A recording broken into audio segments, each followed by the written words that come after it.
नमस्कार, मैं हूँ आपके साथ अनामिका गिरी और इस वक्त बहुत अच्छी मैं आपको खबर बताने वाली हूँ क्योंकि हमारे साथ 3 गेस्ट ऐसे हैं जो जिया मूवी में उन्होंने बहुत अच्छा किरदार निभाया है और मुझे यकीन है कि आपने जिया मूवी ज़रूर देखी होगी और यदि आपने नहीं देखी है तो आपको देखना चाहिए। और इस मूवी के अंदर क्या है और कैसे ये मूवी बनी और कितना एक्साइटमेंट कुछ होने वाला है मैं आपको अभी बताने वाली हूँ क्योंकि उन 3 मेन किरदारों से मैं आपको मिलवाने वाली हूँ। आप इनसे मिले, ये हैं शर्मिष्ठा मैडम।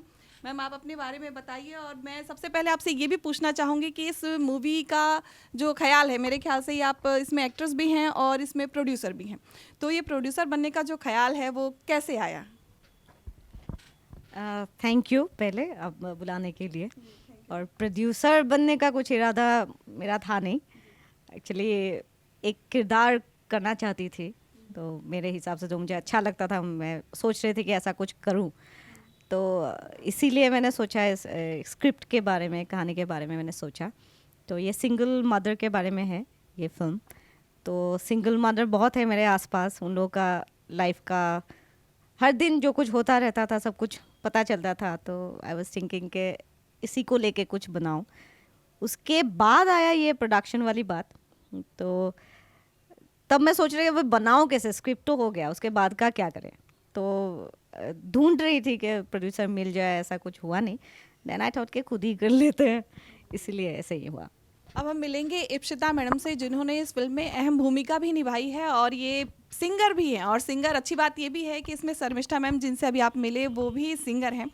तो अब हम इप्सिता मैम के पास चलेंगे, उनसे जानेंगे इस फिल्म का एक्सपीरियंस और क्या कुछ आपने फिल्म में किया और आप इस फिल्म से कैसे जुड़ी, पहले तो आप ये बताइए। कैसे जुड़ी? रियल लाइफ में भी हम बहुत अच्छे फ्रेंड्स हैं, बहुत अच्छे दोस्त हैं। तो जब उसने स्क्रिप्ट लिखा था तभी उसने सोचा था मेरे लिए और रिकी के कैरेक्टर के लिए भी। तो उस हिसाब से शुरुआत हुई। और एक्सपीरियंस के बारे में जो आप पूछ रहे हो वो तो बहुत ही अच्छा था। बहुत ही घरेलू माहौल था हमारा, मतलब even the director Kenny, we have worked with him earlier also. तो बहुत अच्छा एनवायरनमेंट में हमारा शूटिंग वगैरह हुआ और वैसे ही शुरुआत हो गई। अब हम मिलेंगे इस फिल्म के हीरो से, जो कि वाकई बहुत एक्साइटमेंट होता है हीरो और हीरोइन से मिलना किसी भी फिल्म के। तो ये रिकी शर्मा सर हैं और ये इनकी डेब्यू फिल्म है, ये इन्होंने इस फिल्म से शुरुआत की है। तो इनका एक्सपीरियंस जानना हमारे लिए और आपके लिए, दोनों के लिए बहुत ही मनोरंजन वाला होगा कि आपको इस फिल्म में कितना मजा आया ये किरदार करके और आपको ये फिल्म मिली कैसे, पहले तो ये बताइए। शायद आपने मेरी हम लोगों का कोई इससे पहले वाला कोई इंटरव्यू देख लिया कहीं पे, तो आपको लग रहा है कि मेरा आंसर मनोरंजनदायक ही होगा। मनोरंजन मुझे भी बहुत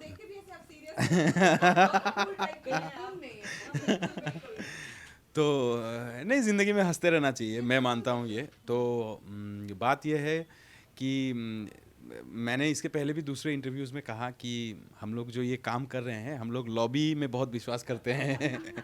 तो ये एक लॉबी है जो मतलब 2008-9 में ही बनी थी ये लॉबी। मेरी और शर्मिष्ठा की। हम लोग कोलीग्स थे नॉर्थ ईस्ट टेलीविज़न, जो कि मतलब नॉर्थ ईस्ट का सबसे पहला सैटेलाइट चैनल था, तभी से दोस्ती है। फिर ये अपने गायकी और संगीत के यात्रा को आगे बढ़ाने के लिए ये और अंबर दास जो इनके हस्बैंड हैं, ये दोनों मुंबई शिफ्ट हो गए। तो लेकिन बीच बीच में आते रहते थे, हम लोग मिलते रहते थे, जो भी है। फिर इनको लगा कि इनको एक अच्छा किरदार करना है। इन्होंने एक स्क्रिप्ट लिखी जो इन्होंने कहा अभी, और उसमें इन्होंने मुझे स्क्रिप्टिंग के समय ही इन्होंने कहा कि एक किरदार है जो आपके लिए मैंने सोच के रखा हुआ है, तुम्हारे लिए, आप तो बोलते नहीं हम लोग। तो तुम्हारे लिए सोच के रखा है। तो मैंने कहा ठीक है, and I took it a little lightly कि उसने तब सोचा नहीं था कि सच में मतलब जल्दी होने वाला है। उसको हाँ लगा बोला है बोल दिया। हाँ, क्योंकि असम में ये बहुत आम बात है कि कोई एक स्क्रिप्ट लिख के रुका हुआ है कि कब उसे प्रोड्यूसर मिलेगा और वो फिल्म शूटिंग कम करेंगे, फिर पोस्ट प्रोडक्शन, फिर प्रमोशन, और ये सब करके फाइनली थिएटर तक आने का जो ये सफ़र रहता है, ये बहुत लंबा हो जाता है कभी कभी। तो मैंने तो सोचा ठीक है, अभी तो स्क्रिप्ट लिख रहे हैं तो, लेकिन बहुत जल्दी जल्दी स्क्रिप्ट भी लिख लिया। ऊपर से डायरेक्टर इन्होंने ले लिया केनी बसुमतारी को, जो कि धीरे कुछ काम करते ही नहीं है। सुबह जल्दी उठते हैं, रात को जल्दी सोते हैं, और दिन भर के अंदर मतलब बहुत काम कर सकते हैं वो। मल्टीटास्किंग है वो, एडिटिंग करते हैं, उन्हें कैमरा वर्क भी आता है, उन्हें स्क्रिप्टिंग आता है, स्क्रीन प्ले आता है, वो खुद भी एक एक्टर हैं। तो फिर जब शूटिंग की डेट नज़दीक आ गई तो मेरे तो पसीने छूट गए, जो मतलब बहुत ही ऑब्वियस था। हाँ, तो फिर लेकिन केनी के साथ फिर हम लोग सब एक साथ बैठे and then we had a kind of a workshop बोल सकते हैं। मेरा ऑडिशन लिया गया तो उसमें मैं सफल हुआ, इसी वजह से मुझे रोल मिला और फिर मैंने एक्टिंग की। लेकिन फिल्म में मेरा किरदार ऐसा तो बिल्कुल नहीं है। फिल्म में किरदार दूसरा है। साधारणतर हम जिस तरह के लोग, हमारे दोस्त भी हम देखते रहते हैं जो एक कॉर्पोरेट लाइफ में काम कर रहे हैं और फिर अपना साधारण सा ज़िंदगी है, वैसा ही कोई लार्जर देन लाइफ कैरेक्टर नहीं है। लेकिन एक ट्विस्ट है, वो जिन लोगों ने देखा है उन्हें मालूम है, और जिन लोगों ने नहीं देखा है आप लोग जाइए और वो ट्विस्ट देखिए, क्या ट्विस्ट है उसमें। आप दोनों ही इनके बेस्ट फ्रेंड हैं, तो आप लोगों ने दोस्ती ज़्यादा निभाई है या पैसा भी लिया है? ये मैं बताऊं, पैसा देखा जाए तो मुझे देना चाहिए ना, तो सीधा उल्टा मुझे दे रही है। और शी डजंट वांट के ज़्यादा नहीं, इसने भी निभाया बहुत, लेकिन इसका क्या, ये she doesn't want me to कि मैं बताऊं, लेकिन क्या है ना, सच है तो बताना चाहिए मुझे। वही। पब्लिक आपसे जितना ज़्यादा फ्रेंड होगी, मतलब उसका आपने जो फिल्म बनाई है वो पब्लिक के लिए और पब्लिक के बीच में बनाई है, बिल्कुल मतलब ऐसा कोई अंतर नहीं है। बिल्कुल मैंने मूवी देखी है और उसमें जो आपका प्रोमो था वो मतलब उसने मुझे इंस्पायर किया कि मूवी देखनी चाहिए। बहुत अच्छा प्रोमो आप लोगों ने बनाया है। तो मैं आपको और अच्छी बात बता दूँ, ये कि मुझे एसएमएस नहीं आती है, हालांकि मुझे आनी चाहिए पर आती नहीं है। उस बावजूद उसके मुझे फिल्म की जो कहानी थी वो मेरे दिल तक पहुँची। तो जो आप लोग ज़मीनी स्तर से निकल के वो फिल्म बना रहे हैं और यहाँ के बिल्कुल आम नागरिक के लिए जो आप लोगों ने फिल्म बनाई है वो उनके दिल तक पहुँच गई है, तो ये बहुत ही अच्छी बात लगी मुझे। तो इसलिए मुझे ये लगता है कि आप जितना फ्रैंकली पब्लिक से बात करेंगे, जितना ज़्यादा पब्लिक आपको जानेंगे, उनको लगेगा कि हमारे बीच का कोई बंदा है और वो हमारे लिए कोई मैसेज दे रहा है, तो आपको ज़रूर देखेंगे। तो ये जो, और ये भी अच्छी बात है कि पब्लिक को भी पता चल रही होगी कि यदि ऐसे बेस्ट फ्रेंड हो जिनकी वजह से हमको करियर बनाने का मौका मिल रहा हो, तो दोस्ती भी लोगों को निभानी चाहिए। तो सर आप मीडिया में थे इससे पहले, तो मतलब लाइट कैमरा एक्शन आपको पहले से सुनने की आदत थी? मीडिया में जब मैं था, या मैं जो स्टेज एंकरिंग या दूसरे भी जो चैनल्स हैं उनके लिए फ्रीलांस एंकरिंग जो भी मैं करता हूँ, और एक्टिंग में, ये दो में सबसे बड़ा डिफरेंस ये है कि आपने अभी जब शुरुआत की तो आपने कैमरा में देख के शुरुआत की, तो मेरे को पिछले 15-17 सालों से इसकी आदत पड़ गई थी, कैमरा में देख के ही बोलना है जो भी बोलना है।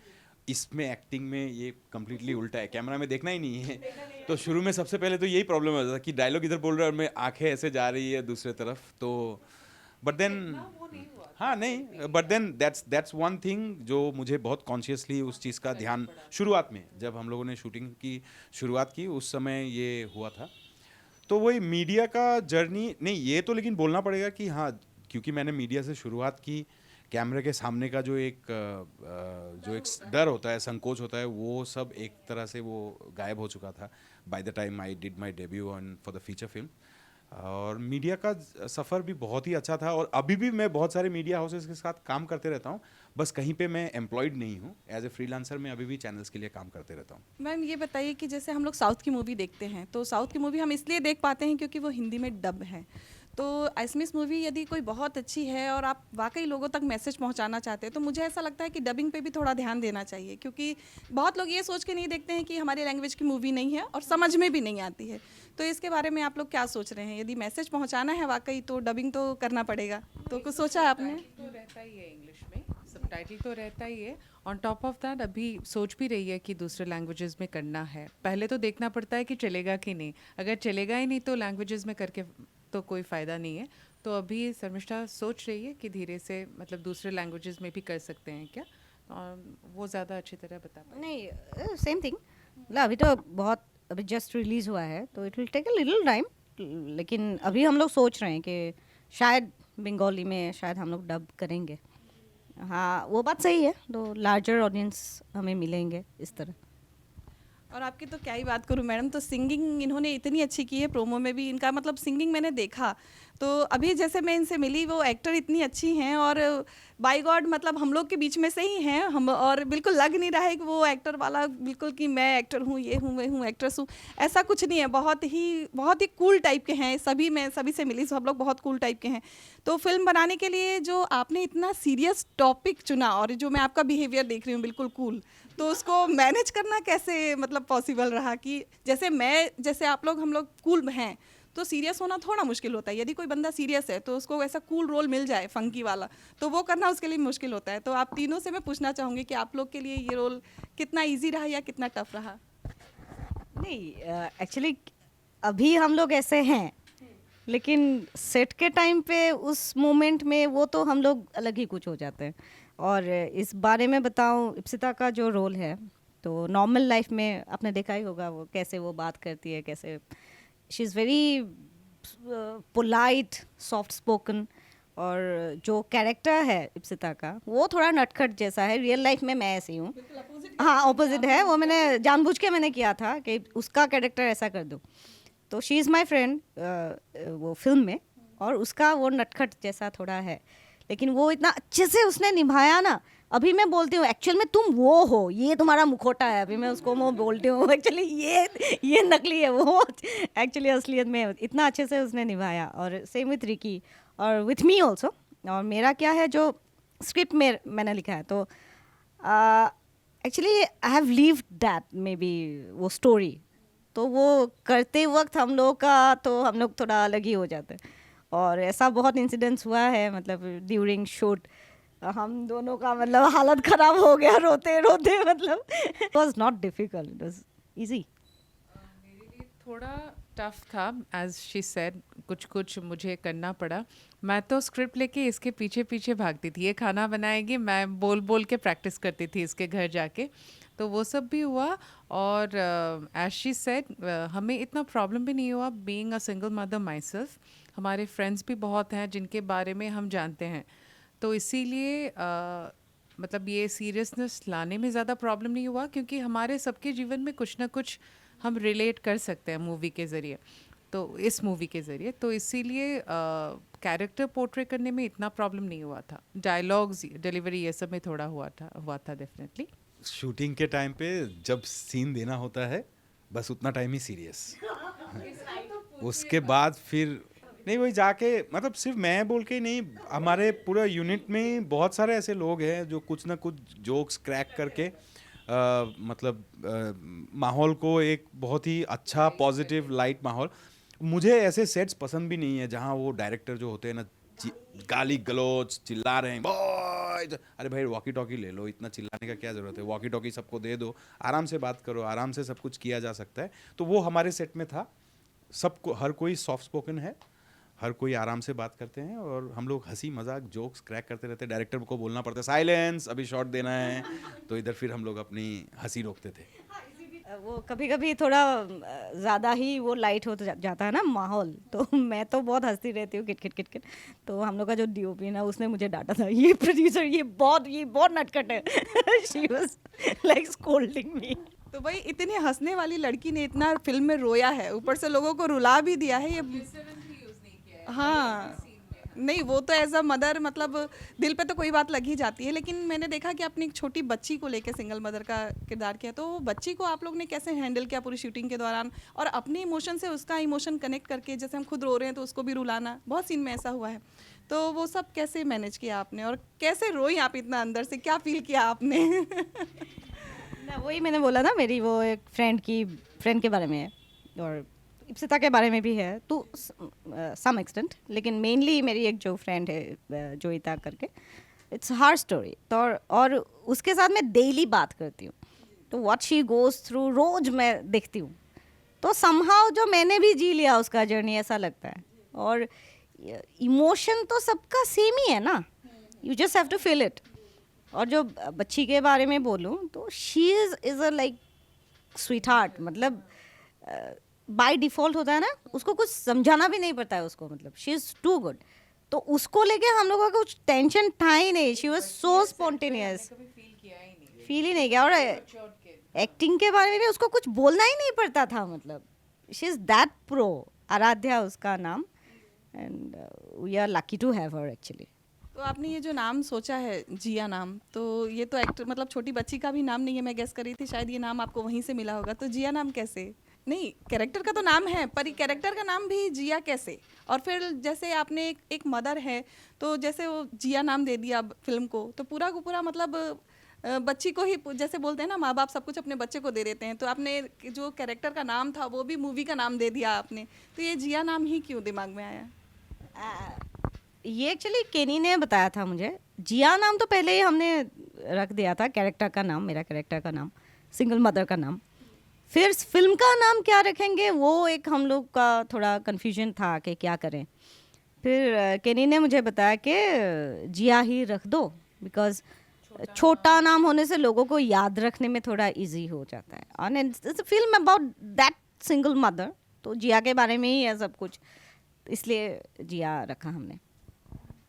और ये मतलब बाकी फिल्मों से हटके है ये फिल्म जिया, जिसमें मसाला नहीं है, कुछ ऐसा ग्लैमर वाला नहीं है, मतलब एकदम स्टोरी है, और स्टोरी को ही आप लोग ने फिल्म में दिखाया है जो कि रियल स्टोरी है। रिस्क लिया आपने एक तरह से, तो आप लोग अभी तक क्या देखते आए हैं कि असम की जनता जो है वो क्या पसंद करती है फिल्मों में, और फिर ये फिल्म उस हिसाब से था या नहीं? तो ये इतना बड़ा रिस्क जो आपने लिया वो क्या सोच के लिया, क्या उम्मीद है मतलब आपको इस फिल्म से, और कितनी उम्मीदें आपकी पूरी हुई और कितनी होनी बाकी है? Masala film, commercial film, art film, parallel cinema, मेरे हिसाब से ये सब कुछ नहीं होता।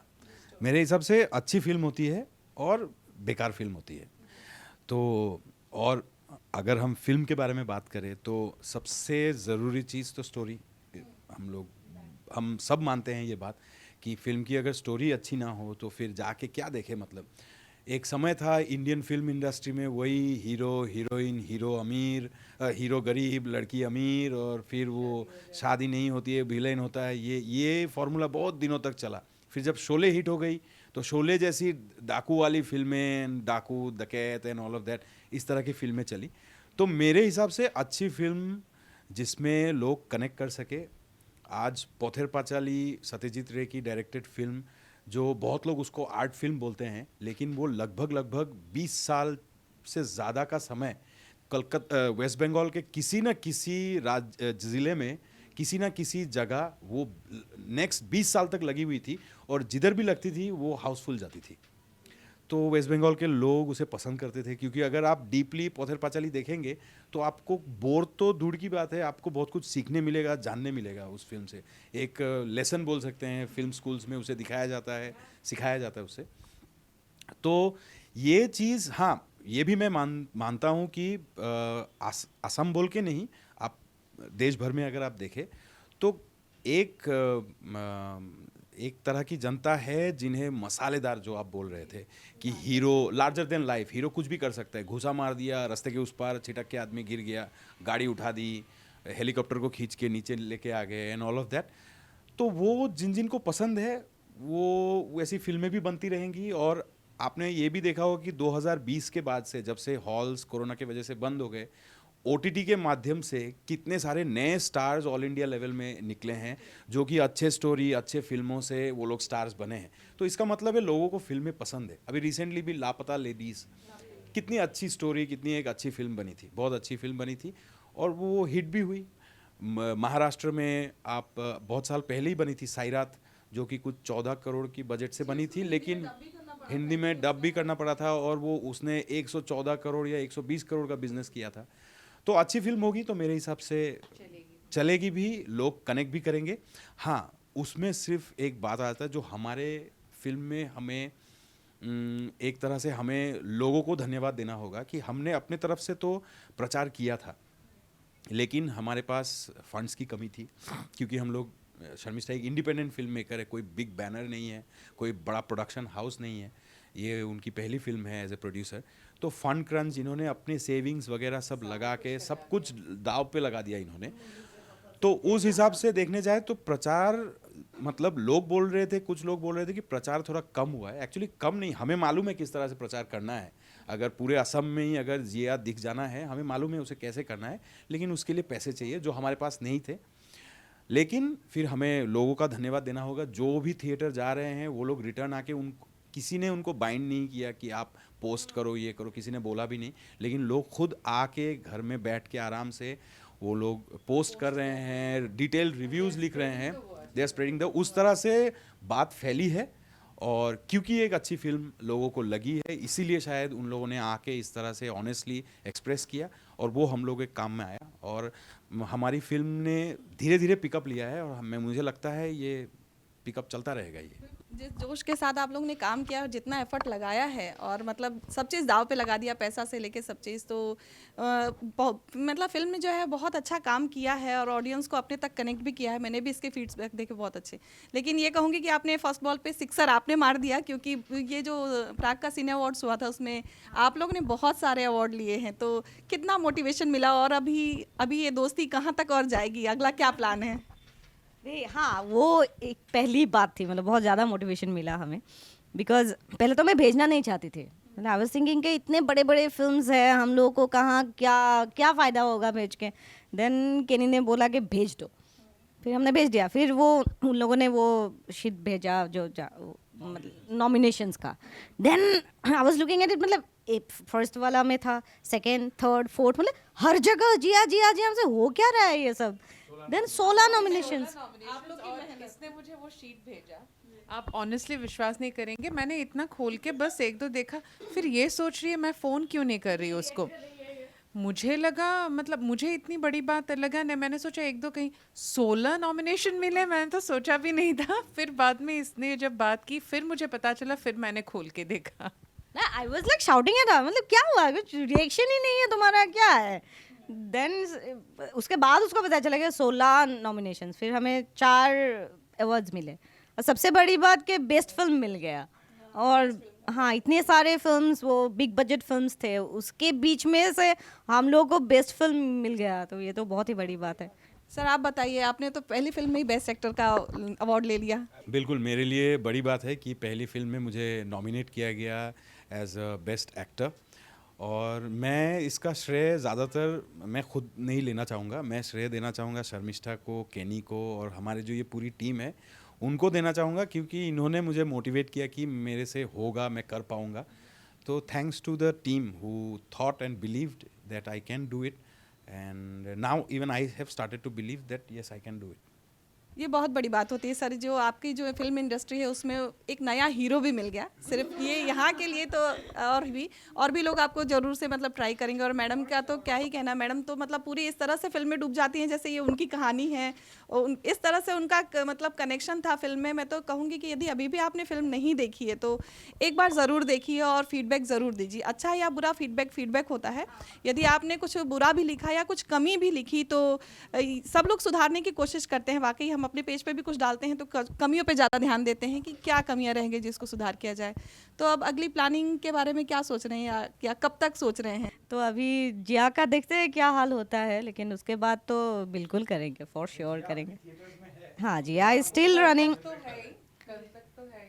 मतलब जब तक है, आई होप नेक्स्ट वीक भी मिल जाएगा।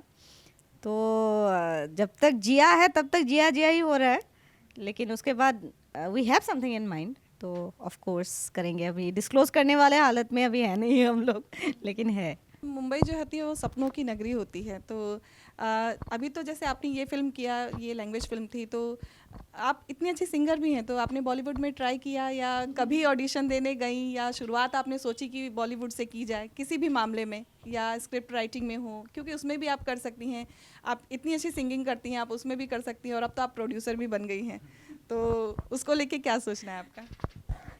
नहीं, स्क्रिप्ट राइटिंग का तो ये तो फर्स्ट फिल्म है, ये तो कभी ऐसा कुछ प्लान काम तो अच्छा चल ही रहा है। तो इसके बाद कुछ सोच सकते हो, उसके पहले मतलब इतना सीरियसली कभी मैंने लिया ही नहीं था एक्चुअली, तो ऐसे सोचते सोचते हो गया।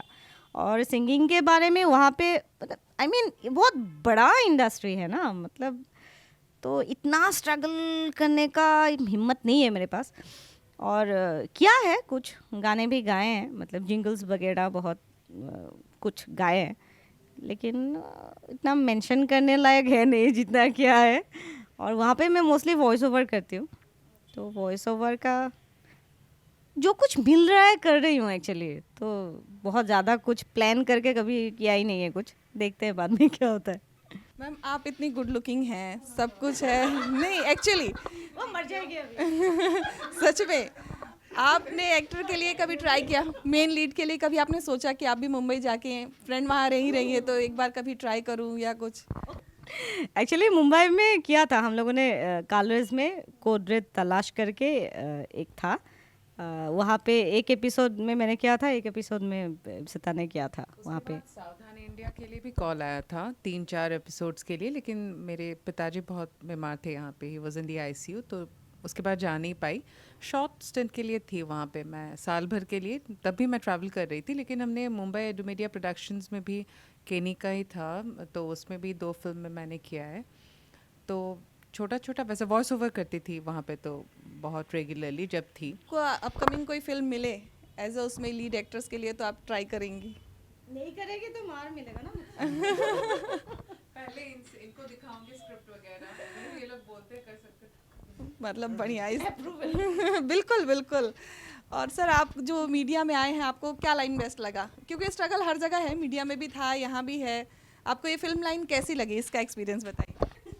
एक्चुअली मैं कहूँ, मैंने स्ट्रगल कहीं नहीं किया, हर जगह मुझे धकेल के डाला गया गलती। मैं टचवुड तो पहले मैंने पढ़ाई की थी कॉमर्स की, मुझे जाना था बाहर, मतलब इच्छा तो ये थी कि इंडिया के ही बाहर चला जाऊं, कहीं बाहर पढ़ाई वढ़ाई करने के लिए, बट घर की फाइनेंशियल कंडीशन ऐसी थी नहीं कि मैं बाहर जा सकूं। तो उसके बाद मैंने सोचा नहीं जा सकते तो अभी उसका दुख करके सारा ज़िंदगी फ़ायदा तो है नहीं, तो इधर जो भी है वही करते हैं। तो फिर मैं कुछ 2-4 ग्रेजुएशन के बाद, आप विश्वास नहीं करेंगे, मैंने चश्मे का बिजनेस किया था।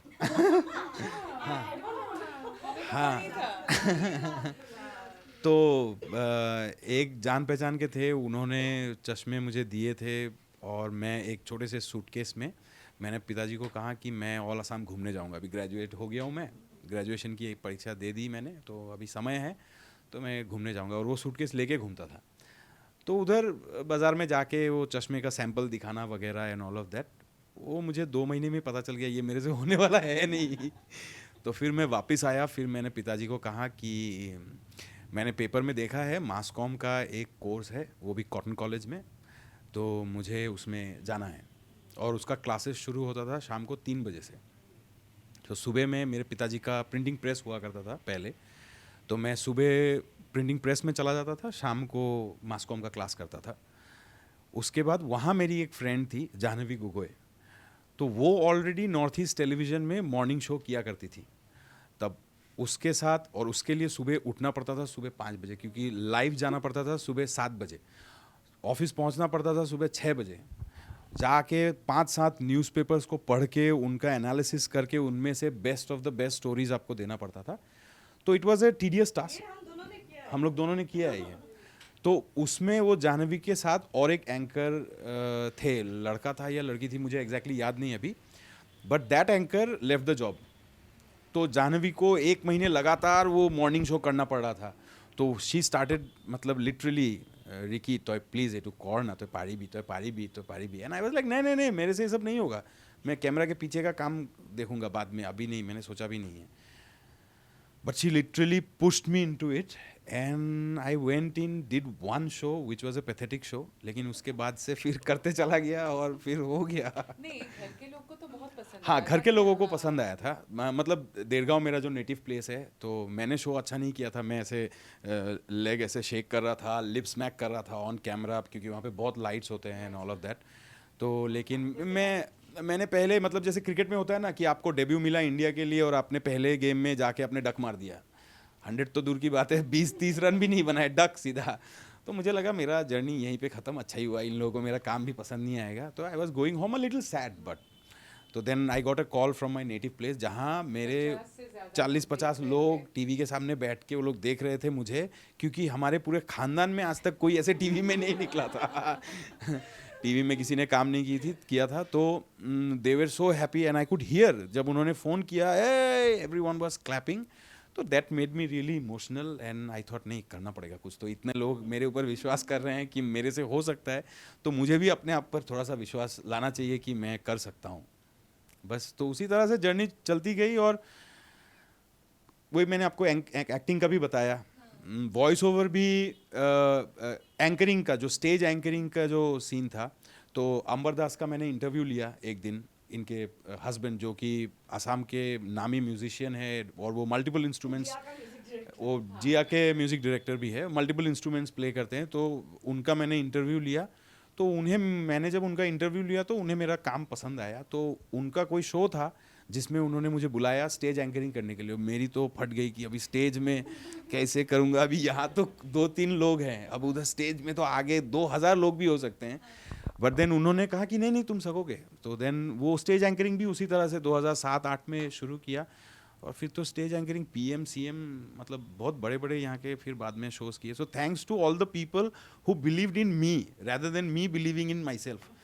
तो that has always been the case. तो उसके लिए वॉइस बहुत अच्छे रेडियो जॉकी भी बन सकते हैं इसमें भी आपको, हाँ बिल्कुल, आपका जो वॉइस है वो रेडियो जॉकी के हिसाब से बिल्कुल सूट कर रहा है। अच्छा ये बताइए, आप जो आपने इतनी अच्छी जो स्टोरी लिखी है जो सिंगल मदर के ऊपर है, आपको ये लिखने का शौक कब से जागा? कि सब लोग ऐसा बस सोचते हैं, ऐसा प्रॉपर कोई लिख नहीं पाता है, तो आपको ये कहाँ से मतलब लिखने का शौक जागा? ये लिखने का शौक नहीं था, एक कैरेक्टर करने के लिए शौक था। तो उसी को लेके मतलब आई वाज थिंकिंग मतलब मुझे करना है, और कोई मेरे लिए क्यों करके देगा, चलो खुद ही कर लेती हूँ। देन आई हैड केनी का जो पहले का जो स्क्रिप्ट्स था वो मेरे पास था, तो फिर केनी के स्क्रिप्ट्स निकाले मैंने, तो देख रही थी कैसे कैसे कैसे करता है, क्या करता है। और पहले भी फिल्में कर चुकी हूँ, मैं एक्टिंग कर चुकी हूँ, तो थोड़ा बहुत आइडिया था, तो वो स्क्रिप्ट्स निकाले। देन स्टोरी का जो था वो तो ऑलरेडी दिमाग में था ही क्या करना है, और फ्लो में एक्चुअली निकल जाता है, ये क्या इसके बाद ऐसा होगा, इसके बाद ऐसा ऑटोमेटिक निकल जाता है। और मेरा ऐसा था ना, 10 पेज हुआ, एक फिर इसको भेजती थी, और मेरी एक और फ्रेंड है मुंबई में कृष्णा करके। एक चीज़ बहुत अच्छा है, जो करने का ठान लेती है वो करके छोड़ती है।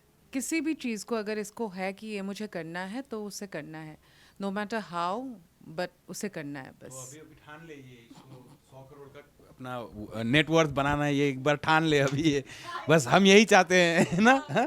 बस हमें से वहाँ से 10-10 करोड़ मिल जाए 10 करोड़ मुझे, 10 करोड़ इप्सिता को, बाकी 80 करोड़ इसके, बाकी तो 80 करोड़ में से तो 10-20 करोड़ मोदी लेके चले जाएंगे फिर उसमें से घी शक्कर और क्या डालूं और एक्चुअली मैं इतना, वही मैं बोल रही थी, इतना प्लान्ड पर्सन मैं हूँ नहीं, इतना ज़्यादा सोच के मैं कुछ करती नहीं हूँ। ये कर लिया, अगर ऐसा किया तो फिल्म चलेगा नहीं, ये नहीं होगा, वो नहीं होगा, इतना सोचना ही नहीं है मुझे। करना है, बस करना है, दिल का सुनना है। मतलब जिंदा दिली अभी भी आपकी जिंदा है?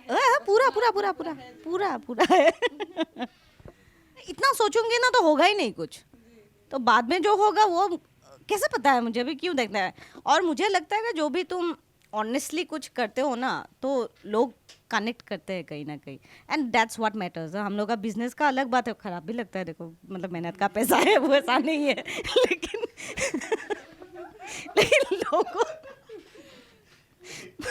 मतलब लोगों का जो रिव्यूज मिल रहे हैं। तो देखिए, मैं ऑडियंस से ये कहना चाहूँगी कि अभी जितना बात करके मैं इंस्पायर हुई हूँ, आप लोग भी उतने ही इंस्पायर हुए होंगे। और किसी भी कहानी को देखने से पहले हम लोग को बस ऐसा लगता है कि हमको फिल्म देखने जाना है, लेकिन उसके पीछे की जो मेहनत है, जो सोच है, लोगों को कनेक्ट करना पड़ता है, उस कहानी को पढ़ना पड़ता है। जैसे उन्होंने बताया कि वो किचन में भी जाती थी तो प्रैक्टिस करती थी कहानी की, तो उसके पीछे बहुत मेहनत लगती है, और उस मेहनत को सार्थक बनाने वाले हैं हम और आप जैसे लोग, जो बस एक फीडबैक देके इनकी कमियां या इनकी अच्छाइयां इनको बता दें, इनको वो खुशी दे सकते हैं। पैसा तो बात की चीज़ है कि वो टाइम टू टाइम मतलब बढ़ता रहेगा। और हमको जो सीखने वाली बात यह है कि इसमें कि हम जो लोगों को दे रहे हैं, मोटिवेशन दे रहे हैं, जैसे हम जो फीडबैक दे रहे हैं, इसको जो मोटिवेशन मिल रहा है उससे ये और अच्छा काम करेंगे। तो कहीं ना कहीं जो मूवीज़ होती हैं वो समाज का दर्पण होती हैं, आईना होती हैं, तो जो ये हमको दिखा रहे हैं कि समाज में ऐसी चीज़ें चल रही है। और जो प्रोड्यूसर होता है वो तो हर एंगल से सोचता है। तो बस आपको और हमको यही करना है कि थिएटर तक जाना है और उस फिल्म को फीडबैक देना है, अच्छे से फिल्म देखना है, किसी की भी मेहनत हो उसको सार्थक करने की पूरी कोशिश करना है। तो उम्मीद है कि आपने नहीं देखा होगा तो ज़रूर से जिया मूवी देखेंगे, और एसएमएस में भी है, लेकिन आपको ये मूवी ज़रूर समझ में आएगी, ये मेरी गारंटी है, क्योंकि मुझे ये मूवी समझ में आई है, सब टाइटल भी है उसमें। तो आसाम के जितने हिंदी भाषी जो हैं, आज आसाम में मारवाड़ीज़ हैं, आसाम में बिहारीज़ हैं, और भी बहुत सारे राज्य के, स्पेशली गुवाहाटी में, तो Guwahati is a cosmopolitan city, और यहाँ के मारवाड़ी बहुत बढ़िया एसएमएस बोलते हैं। बंगाली, आप किसी भी बंगाली से आप एसएमएस में बात कीजिए। अब मेरी मम्मी बंगाली है, तो लेकिन मुझे तो एसमीज़ बोलनी आती है, तो आसाम के जितने भी जो नॉन एसमीज़ जो भी हैं उन्हें समझ तो सकते ही हैं, तो वो जाएंगे तो उन्हें देख के बहुत ही मज़ा आएगा। एंटरटेनमेंट तो है हमारी फिल्म में। तो चलिए, इस बात की गारंटी रही कि हम और आप मिलके इतना मोटिवेशन देंगे कि ये लोग फिर अगली फिल्म बनाए और हम लोग फिर मिले और फिर पुराने फिल्म से लेके अभी तक का जो नया फिल्म आएगा डेफिनेटली, तो उसके लिए हम लोग इनसे एक बार फिर से मिलेंगे और फिर से जानेंगे कि क्या कुछ नया था नई इनकी आने वाली फिल्म में। तो आपको ये इंटरव्यू अच्छा लगा होगा और जिया के लिए आपको ऑल द बेस्ट, जो मतलब इसके आगे का जो व्यूज़ मिलेंगे उसके लिए ऑल द बेस्ट। और बहुत अच्छी मूवी आपने बनाई, इसके लिए ऑडियंस की तरफ से जिन्होंने देखी है उसकी तरफ से मैं आप लोग को धन्यवाद कहना चाहूँगी। और मैम, आपने जो इसके लिए रिस्क लिया है ये बहुत बड़ी बात है कि हम जो सोच रहे हैं उसको पूरा उतारने के लिए, ज़मीनी हकीकत देने के लिए आपने जो ठाना और जो करके दिखाया उसके लिए आपको बहुत बहुत कॉन्ग्रेचुलेशंस और बहुत बहुत थैंक यू। কুঞ্জনী, এই ভাড়াঘৰ বিচৰাটো ইমান সহজ নহয়, আৰু যি কোৱালিফিকেশ্যনছ লাগে তোৰ একো নাই, অলপ চিট কৰিবই লাগিব ৰে। আৰু হাজবেণ্ডক যেতিয়া নেদেখি পেলাই সুধিব তেতিয়া কি বুলি ক'ম? তোমাৰ ফেমিলিত কোন কোন আছে? মই আৰু মোৰ ছোৱালীজনী। আচ্ছা, মানে হাজবেণ্ড বাহিৰত থাকে নেকি? তেনেকুৱা ঠিক নহয়। এই সেন্দুৰ চেন্দুৰ একো নলয়, গিৰিয়েক ঢুকালে নি?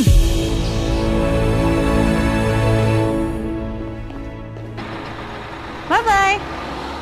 ছোৱালীজনীক অকলে ডাঙৰ কৰাটো সহজ কথা নহয় কিন্তু। মোৰ একেবাৰে ভাল লগা নাই কথাবোৰ। মা, মোৰ তো আছে সবৰে পাপা আছে, খালি মোৰ নাই। মোক নতুন পাপা এটা দিয়া না। বাহিৰৰ পৰা দেখাতটো বেছ happy, confident, but I feel so' empty inside. কিমাননো আৰু চিন্তা কৰি থাকা, তোমাৰো লাভ মোৰো লাভ। তাইক মাক দেউতাক দুয়োৰে মৰম সমানে দিছ, কিয় নিজৰ কথা নাভাব অকণমান?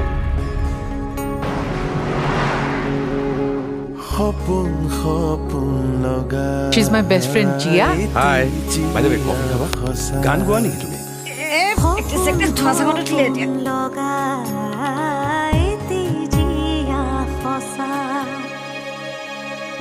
তালি এখন হাতেৰে নাবাজে।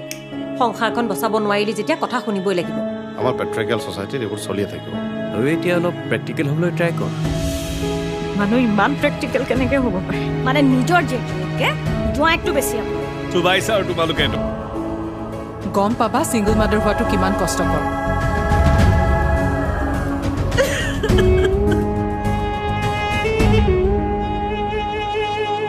মুখা অ মুখা, চবে একোখন মুখা পিন্ধি থাকে। তুমিও কিজানি মুখাই পিন্ধি আছা।